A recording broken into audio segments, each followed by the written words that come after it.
It was as deadly as it was beautiful. The aircraft of choice for America's ace of aces. It was the best damn airplane ever built. As far as I am concerned, it was like flying a Cadillac automobile. It gained an unparalleled reputation as the most versatile and lethal combat aircraft of its day. It was the Lockheed P38, nicknamed the Lightning. It was just an aviator's dream to fly in a P-38. It made the war in the Pacific. Designed as a fighter interceptor, it was the P-38 that claimed the scalp of Japan's most celebrated military strategist, Admiral Yamamoto, the mastermind behind the attack on Pearl Harbor. Using color reenactments and archive film, Battle Stations takes to the skies in the fearsome P-38 Lightning.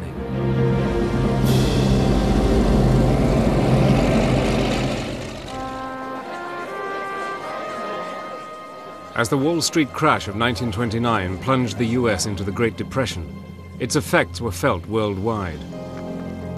Japan, heavily dependent on foreign trade, was severely affected. The resulting economic crisis spawned nationalist groups, and the country focused on relieving its domestic troubles by colonizing her Asian neighbors. As Japan emerged as a key power in the region, rivalry with the United States over commercial and territorial interests grew, bringing the risk of confrontation. Japan's aggressive expansion in the region was spearheaded by its sophisticated mono-wing fighters. America's Air Corps, equipped with obsolete biplanes, needed to modernize, and quickly. In February 1937, the US Army Air Corps issued proposal number X-608, calling for an advanced pursuit interceptor aircraft that would be able to perform at previously unheard of levels. We had very few planes that could keep up with the speed of the German planes or even the Japanese planes, so they needed something that would be able to be competitive. The specification called for a desired speed of 400 miles per hour, 100 miles per hour faster than any other military aeroplane of the day, and able to operate efficiently at altitudes of 20,000 feet or more. It would be armed with a 20mm cannon. It was an ambitious proposal. 6 contractors, among them Lockheed, submitted designs. A senior figure of Lockheed's design team was a man who would become a legend. Clarence Kelly Johnson had joined the company in 1933. Recognized as being a precocious talent, Kelly was given free rein to design an aircraft that fitted the specification. Realizing that a single-engine aircraft could not possibly match the performance required, Johnson focused his attention on a twin-engine design. Kelly's initial concepts for the new fighter covered a range of configurations, but he finally decided on a profile with twin booms to accommodate the engines, with the pilot and guns in a central nacelle. Superchargers were positioned in booms behind the engines, and the armament was to consist of 4 machine guns in the nose clustered around a cannon.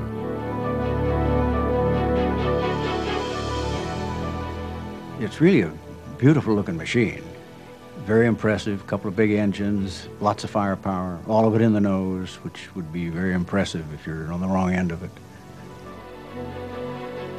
It was a visionary design. He created something that hadn't even been conceptualized in other areas, and the P-38 was a total radical design. Johnson's work paid off. Lockheed won the contract for an experimental prototype. In June 1937, the prototype designated XP-38 went into production. Despite early problems realizing the futuristic design, the plane was completed in just 18 months. It was a top-secret project that was shipped in by parts in trucks and assembled in a hangar. Despite flying for only 35 minutes, the test was considered a huge success. Impressed, the US Army Air Corps decided to go after Howard Hughes' transcontinental speed record and Lieutenant Benjamin Kelsey was ordered to fly the prototype from Marchfield, California to Mitchell Field, New York, as fast as he could. The XP-38 smashed the record by 23 minutes. The bad thing was they didn't tell the New York people the plane was coming, and when it got there they were told to circle and we'll give you permission to land, and ran out of gas and had to belly in on a golf course. Though Kelsey survived the impact, the aircraft did not. Lockheed's prototype XP-38, the only one of its kind, was destroyed, but it had proved its worth. As Europe descended into chaos, the US Army Air Corps ordered 66 P-38s. The first ever 400-mile-per-hour fighter was officially given the green light. Early in 1939, Britain and France ordered 667 P-38s. But the planes, dubbed Lightnings by the British, were to be built without superchargers. Lockheed engineers protested this decision, labeling the variant the castrated P-38. With the fall of France in 1940, Britain took over the whole P-38 order, but their decision to remove the superchargers would have dire consequences. Having taken delivery of just 3 castrated Lightnings, the RAF realized that the plane's performance was severely limited. The British didn't like the airplane, and they had been in conflict for quite a while, and they knew airplanes, and they didn't want that thing, and it was a real dog. It didn't have some turbo, it didn't fly high, all the props turned in the same direction. Faced with an inferior fighter, Britain cancelled the entire order. From now on, the P-38 would be solely an American fighter. But its entry into service was not a smooth one. As P-38 pilots would soon find out, its problems were just beginning.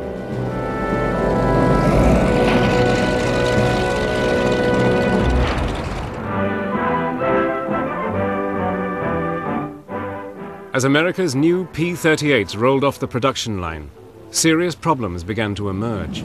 We're not going to try to teach you how to fly. You've all had good training in other ships. We're simply going to show you how we handle a 38. One danger was compressibility, causing the controls to lock up in a high-speed dive, leaving the pilot no option but to bail out. The P-38 was having a problem, credibility problem. Pilots or aspiring pilots had heard some things that weren't very complimentary about the P-38. Now, as young cadets, 20, 21 years old, we really didn't know what compressibility was at the time, but that was one of the rumors that the P-38 was a dangerous airplane if it hit compressibility. But the most dangerous problem by far was the tendency of the aircraft, in the event of a single-engine failure on takeoff, to flip over and slam upside down into the runway. Most people were not used to flying anything faster than about 200 miles an hour. So here you suddenly have a 400-plus mile an hour aircraft with very strong engines. So if you lose an engine, most people who were flying in the early days would panic and they'd roll over and just go right in.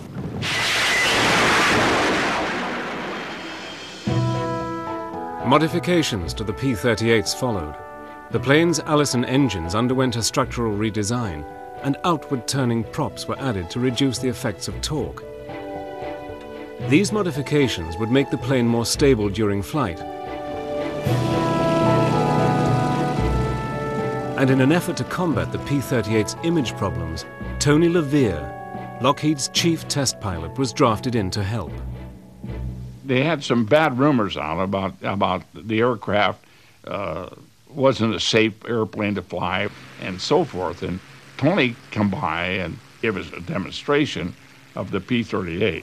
I saw him fly on single engine and do slow rolls, do everything that you'd want to do with a single engine aircraft, and he did it on one engine and had one dead. And I think that was a real selling factor as far as I was concerned. During the spring of 1941, the credibility of the P-38 was slowly being restored. But Kelly's fighter, like the United States, was not yet ready for war. But on the morning of December the 7th, 1941, everything changed.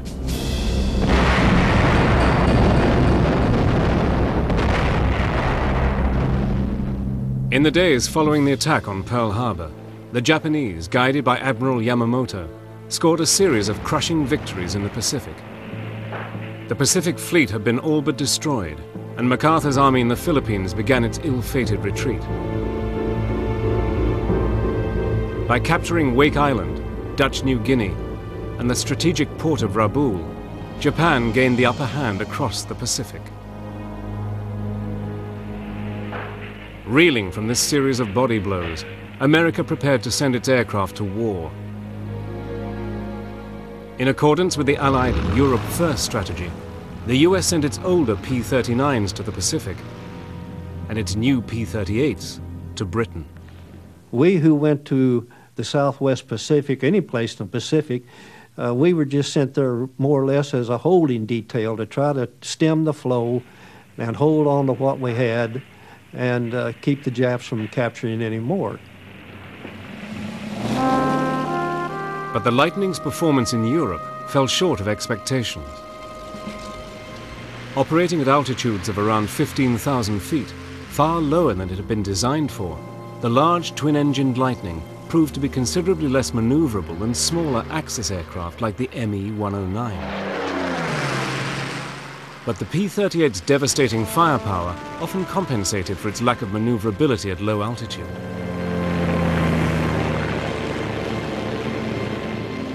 Now the US Air Force looked for a high-altitude role for its P-38s in Europe.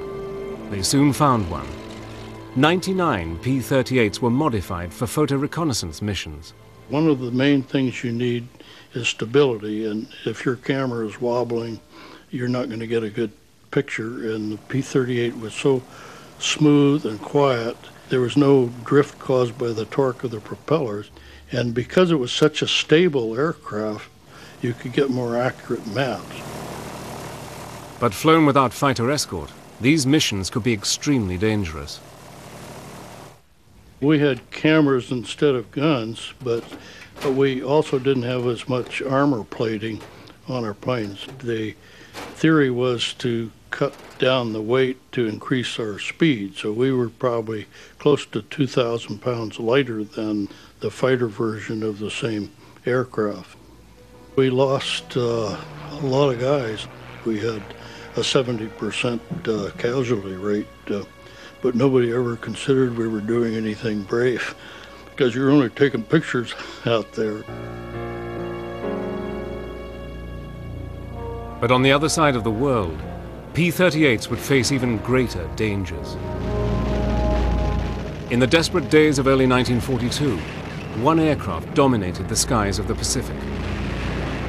The performance of the Mitsubishi A6M-0 in every major battle of the war to date confirmed its superiority as a fighter. American airmen flying P-39s and P-40s were powerless to stop them. The Air Force considered the P-39 as our #1 fighter until they had to use it in combat, and they found out then that it was not the aircraft for the job. If I had been jumped by Zeros in a P-39 back in those days, the chances are I wouldn't be here talking to you. That's about the way we all felt about it. We had good pilots, but they just did not have the equipment. I wanted to be in an organization that did have the equipment, in this case the P-38, so that our pilots had a fighting chance. A new fighter group consisting entirely of P-38s was established. Now American airmen in the Pacific had the equipment they so badly needed to settle old scores. Big thing is, our country was fighting for its life. Japanese sneak attack on Pearl Harbor, they were a hemi-demi semi-quiver away from attacking our homeland. Our country was being threatened. what choice did you have? Even though Lockheed's P-38 Lightnings were being produced in greater numbers, precious few were deployed to the Southwest Pacific. Despite this disadvantage, the P-38 would play a key role in one of the most crucial missions of the war. After Japan's crushing defeats at Midway and Guadalcanal, Admiral Yamamoto, the strategic mastermind behind the infamous attack at Pearl Harbor, planned a tour of frontline bases to restore flagging morale. On April the 13th, 1943, American codebreakers intercepted a message which included explicit details of Yamamoto's schedule. A plan to intercept was devised. We had broken the Japanese code and knew that Yamamoto was going to make this trip to one of his outposts, and they knew his habits were very punctual, and that's how they were able to put this mission together. At 8 a.m. on the morning of April the 18th, a flight of P-38s from the 339th Fighter Squadron took to the skies. They sent 16 P-38s. 12 of them would be top cover, and 4 of the P-38s would be the attack group. They would go down after the Betty bomber that Yamamoto was supposed to be in, and the other 12 airplanes would chase off any Japanese fighters. Just 1.5 hours later, the Americans spotted Yamamoto's flight of 2 Bettys and 6 Zeros. 4 of the P-38s pounced, and in the ensuing battle, both Bettys were hit, and Yamamoto's aircraft plunged into the jungle below. America's Lightnings had come out fighting, but there was still a long way to go. Now it would face its toughest test yet, against the battle-hardened Japanese pilots in the skies of the Southwest Pacific.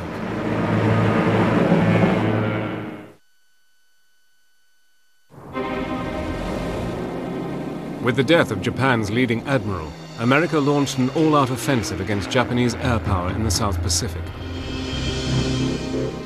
The enemy's advance had been halted. Now the United States Army Air Force would fight back. From bases on the eastern coast of New Guinea, they would attack the fearsome aerodromes of Wewak and Rabaul. The swiftest and most effective means of gaining control of the air was to bomb Japanese airfields, to destroy as many planes on the ground as possible.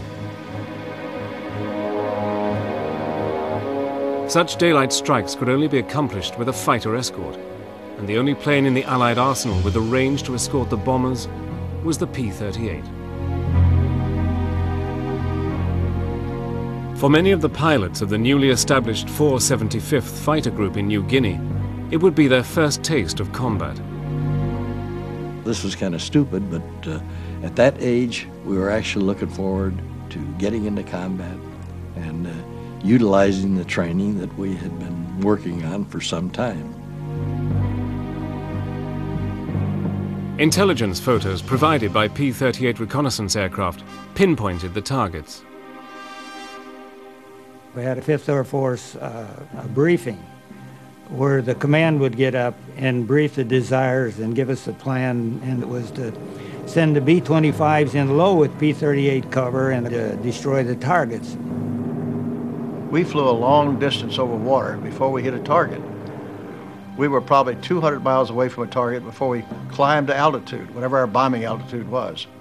We would pick up the fighters along the way. They would S-turn in front of us before we got to the target. Typically, the Japanese Zeros would hit you before you got to your target.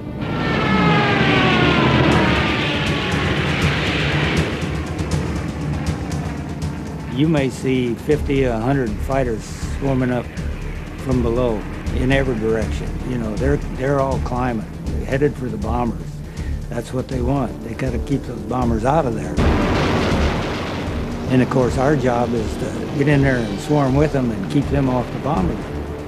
And that's about what it looks like. If you've ever seen a person getting hit by a swarm of bees, that is what it looks like when you get in combat. Because you got airplanes coming in from every direction, your own, yours, enemies, everybody.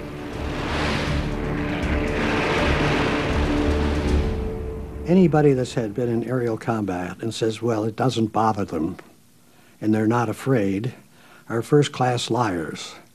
All the time you were in a fight, you were so full of adrenaline you didn't know who you were, because you're so concentrated in that cockpit and what's going on all the time, and your head's on a swivel for fear someone's going to get you. It reminded me of being chased around the block by someone with a gun in his hand. You're really not really interested at all. It's what caliber that damn gun is. You're just running around that block just trying to get away, and that's about the way combat was. As the P-38s tangled with the fighters, the bombers leveled out on their bomb runs. You're flying in formation over a target. You can't vary because you had 6 planes in a formation, 3 in one formation and 3 lower. You had to keep in your formation before you dropped your bombs. So you couldn't veer off to the right or the left as you saw these bullets coming. So you had to fly and watch these tracers hitting towards your plane. Flying at low level, the B-25s dropped parafragmentation bombs, each capable of tearing aircraft and personnel to pieces. The B-24's 1,000-pound bombs destroyed the runways, depriving the Japanese of any opportunity to fly in replacements.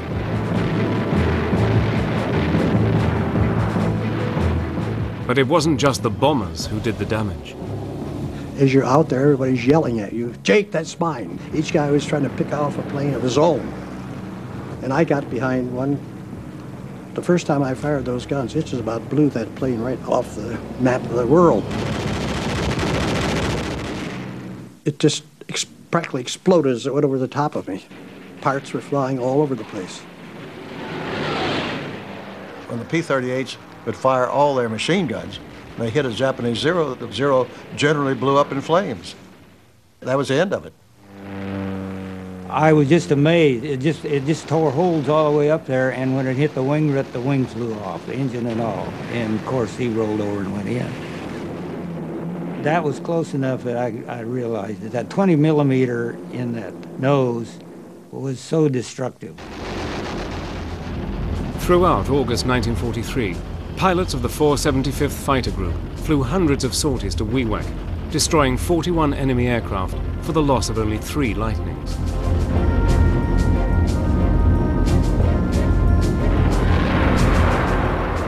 The bombing campaign in the South Pacific allowed the invasion forces to capture enemy positions without fear of aerial attacks.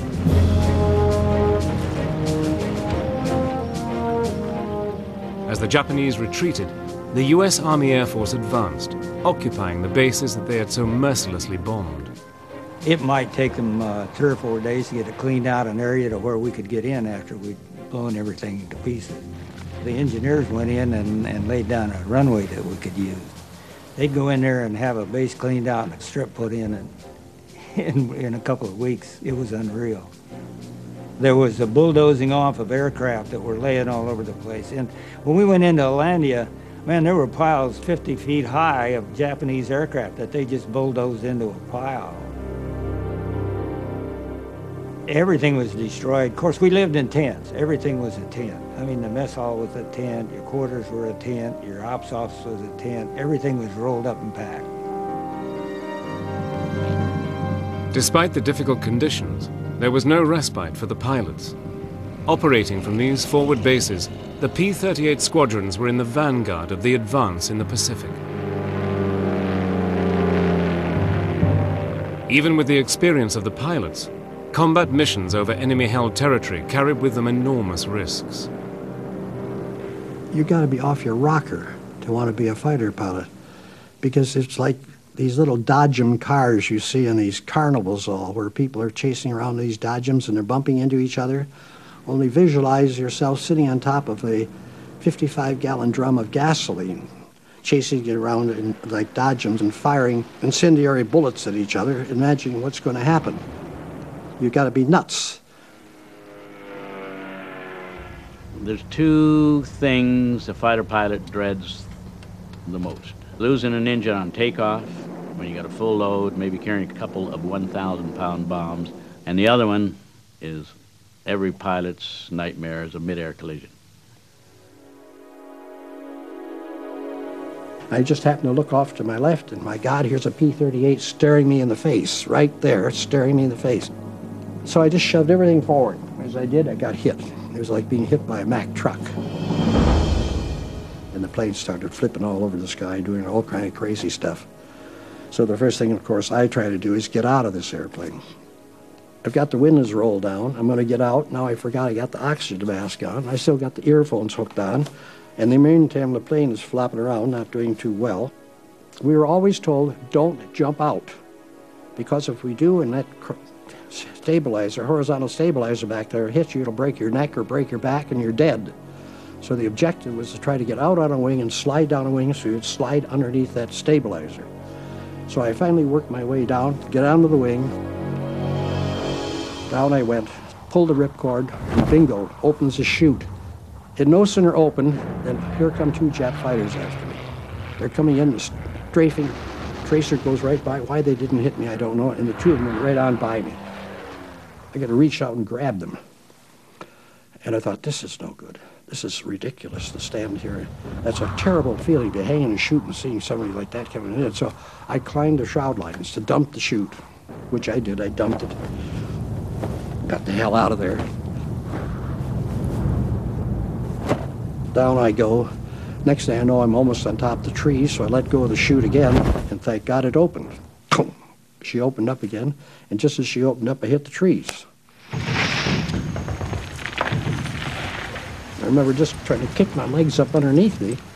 Just as I did, I hit the ground and busted the right knee, which wasn't too swift.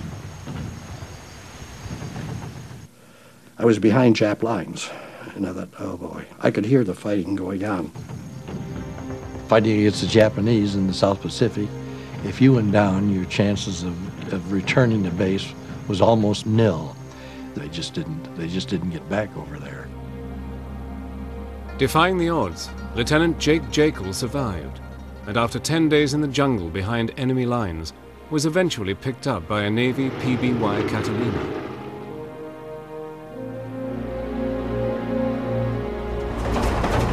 By late summer 1943, the US had turned its attention to the mighty Japanese stronghold at Rabaul. Once again, the P-38s were called in to escort the bombers around the clock. We knew that the Japs had a huge base at Rabaul, and they used that base to either hit the Solomons or come down to hit New Guinea, and it was their Pearl Harbor, actually, of the South. If we could knock out Rabaul, why, it'd be a big step forward. For several months, the battle to level Rabaul raged, earning the pilots of the 475th 62 enemy kills. The growing success of the Lightning and its pilots was making headlines. Among those taking notice was the famous aviator Charles A. Lindbergh. His interest in the aircraft would soon have an unexpected impact on its performance and on the war in the Pacific.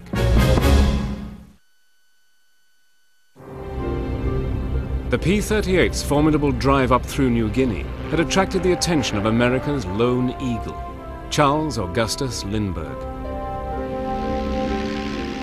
In 1927, Lindbergh's solo transatlantic flight had delighted the world. Only months before America entered the war, the famous aviator, a firm isolationist, had resigned his colonelcy in the Army Air Corps Reserve. Now, eager to fly, Lindbergh had sought reinstatement, but Roosevelt's administration had refused.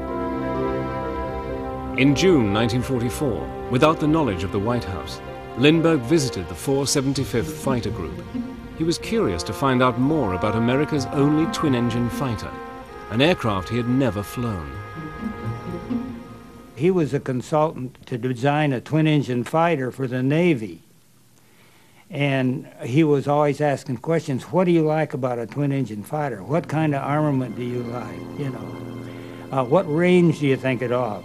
What kind of combat ability? He wanted to know all the answers. Almost immediately, Lindbergh discovered a crucial variable that would affect the performance of the P-38.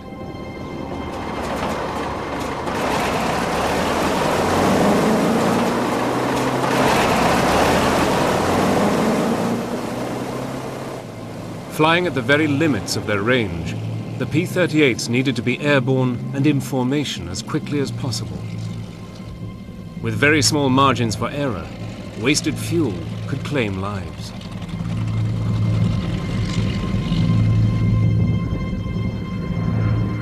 We poured the coal on and started taking off on this mission, and I get almost all the way around. I look down there and there's an airplane on the runway blocking everybody. Blocking the runway forced the planes already in the air to circle overhead for several minutes, wasting precious fuel. And we were coming back in from that mission, and most of us were sucking air from the bottom of our tanks as we came in, and landing with very damn little fuel left. We had a guy run out of fuel on the taxi ramp, and I'm really upset. And not being very smart, I hadn't checked on my little roster to see who it was. I just said, okay, who's the blankety blank you know that parked these aircraft on the runway? And Mr. Lindbergh stood up, and I about passed out. If I could have gone through the floor, I would have. Despite his embarrassment, Major Warren Lewis made his point. Fuel was not to be wasted. About days later, he come up to the tent and he says, Major Lewis, he says, can I come in and talk with you? And I said, sure, come on in. And he said, I've figured out a way to save more fuel for you. Because of his transatlantic experience, Lindbergh was no stranger to issues of fuel economy. He persuaded the group's CO, Charles MacDonald, to let him address the pilots. We met in a large tent. All the pilots and all our crew chief, the ground crew, everybody was there. And Colonel Mack first talked to us, and then Lindbergh spoke to us and told us just bluntly, this is what he was going to have us do, to increase our range. And he said, we checked the tech order, and we can cut the RPM down to 1,400 RPM and use 30 inches of mercury and probably save maybe 50 to 100 gallons of fuel on a mission. Of course, when our crew chiefs and all our line chiefs all heard this, they thought, oh, come on, it'll wreck the engine. It says burn the engines out. This is a dumb thing to do. But how are you going to tell a man like Lindbergh what's dumb? What you think? Who are you? You're this big compared to Lindbergh. But nevertheless, that's the way it came out, and that's what happened. There were some really bitter questions towards Lindbergh, questioning his theories. And Lindbergh finally shut everybody up by saying, boys, I am willing to fly with you under the conditions which I have outlined.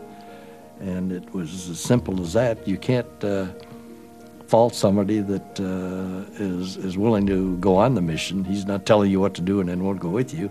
He was willing to prove the theories along with us. Lindbergh was assigned a P-38, in which to test his theory. And he only flew that thing, and he flew it in some mannerism that he was able to pull it back and do this and get much better mileage, if you want to call it, that we were getting. And after the 2 weeks or so, they tore the engines apart, and amazed, not a damn thing wrong with them. We did it on the next mission, and some guys had as much as 80 gallons more landing than we ever had. So that's the kind of a man that Mr. Lindbergh was. He was always looking for ways to do things better and to make it easier for those that flew. In just a few months, the 475th's famous guest had single-handedly increased the range of the Lightning, opening up new targets. Before, the P-38s had been limited to a 900-mile round journey. Now, they could fly a staggering 1,800 miles. We were good for 6 to 6.5 hours was our average range prior to Lindbergh coming over. And after he had spent that 3 or 4 months with us, our range was anywhere from 12 to 14 hours if we had to go that long. Lindbergh, a civilian observer, had already taught the P-38 pilots how to double their range, but he was hungry for combat. In July, he got his chance. Flying unauthorized on a patrol with the 475th, he shot down an enemy aircraft. Lindbergh had his kill, but in so doing had broken his strict observer status.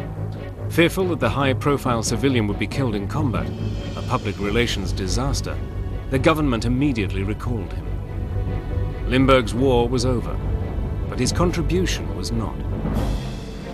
On October the 14th, 1944, P-38s from the 475th flew an astonishing 1,800 miles to attack Balikpapan in Borneo, the hub of Japan's oil production in the Pacific.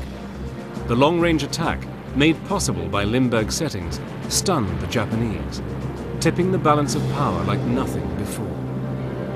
If I had to name one person who contributed more to the war in the Pacific, I can honestly say it was Charles Lindbergh, a civilian, because he showed our pilots how to shift the aircraft into overdrive, so to speak.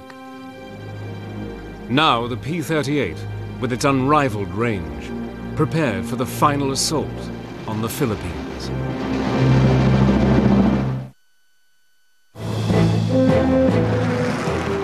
From September 1944 onwards, the American advance in the Philippines focused on the very heart of Japanese air power in the region.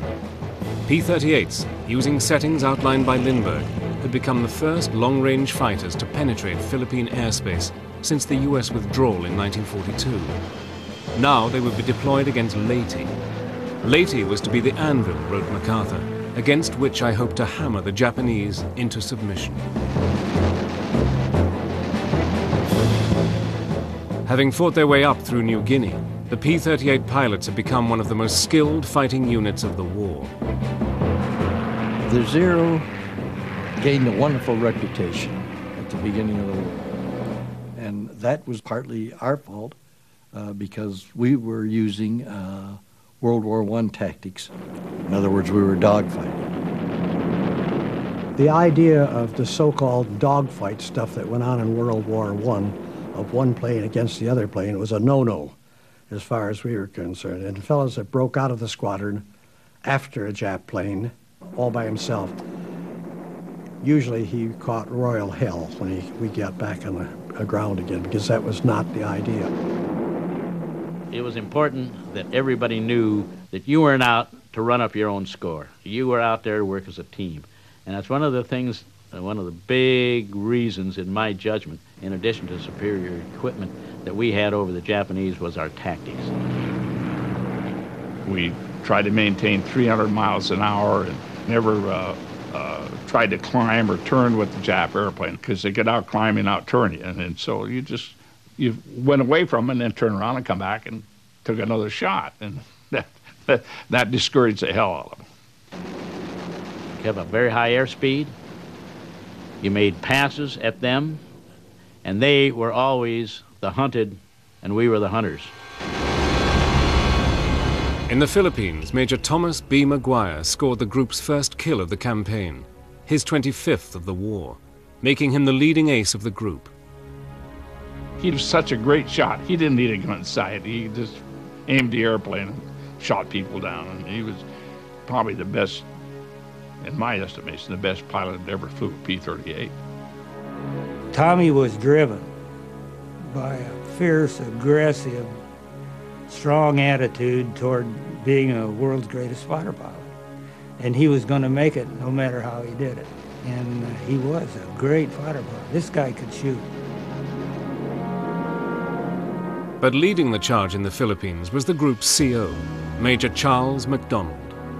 Every time we had the toughest mission coming up, our first mission said to Rabaul, who led us was Colonel Mack. He wasn't a desk operator sitting back and say, you guys do this, you guys take that machine gun desk and that kind of stuff. Colonel Mack led us. When we first went into WEWAC, Colonel Mack led us. When we first went back to the first missions we made to the Philippines all the way from New Guinea, who led us? Colonel Mack led us. Well, he was a terrific leader. That was one of his attributes. He was a great planner, and he was a great fighter pilot. Some people are just natural hunters, you know, and these were hunters of aircraft. In the autumn of 1944, the U.S. Marines stormed ashore at Leyte. As almost 20,000 U.S. troops from the 6th Army toughed it out to take and secure the heavily defended island airstrips, P-38s played a key role. strafing troop barges in support of the ground operations.